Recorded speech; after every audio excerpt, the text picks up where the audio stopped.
I mean, is the jury going to buy this?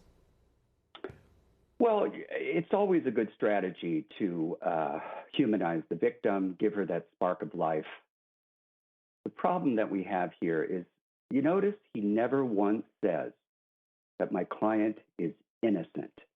He never uses the word innocent. Instead, he just pounds reasonable doubt, unproven, as opposed to he should be exonerated, he did nothing wrong. Instead, he's just a victim of the system.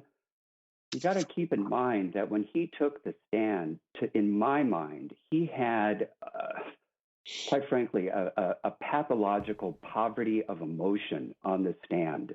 I saw absolutely no fear. I saw absolutely no remorse. I saw no apprehension on his part. Instead, it was a very, very cold, sort of surgical, cerebral response to the questioning that made him look like a very unsympathetic defendant. Quite frankly, very, very icy.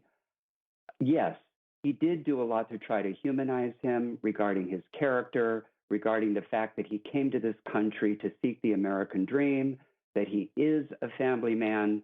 But, you know, the prosecution came back swinging and say, well, that's all well and good, but I guess he started his criminal profile with a doozy.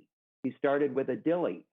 And when you have this quantum of the body of evidence that you have in this case, it's really, really hard to use his good character and the fact that he's a hardworking farm boy as the undergirding for reasonable doubt. But I give him an E for effort, and I give him kudos for trying to spare his client of life behind bars. Yeah, it's fascinating to see him up on the stand, and like you described, a poverty of emotion. Judge, we talked about the jury selection in this case. I mean, all of the emotion around this trial, all the emotion around the murder of Molly Tibbetts, do you believe that the jury can come back and has a clear head about all this? I believe they can come back with a clear head, and I believe they can come back with a clear decision.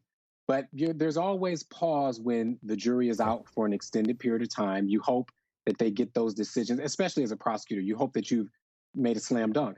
But Philip said it correctly in the fact that, you know, not once did the defense attorney say that his client was innocent. And I believe he should have played with not only reasonable doubt, not only, you know, you must acquit, but also he didn't do it. But they didn't say that. So that leaves doubt in my mind as a juror sitting there listening to all the evidence and now evaluating it in the back, saying to myself, well, his defense attorney didn't really seem to believe in him either. So it's going to be pretty interesting, but I do believe that they will come back with a clear decision in this matter. All right, well, let's play more of that closing argument from the defense. Let's take a listen.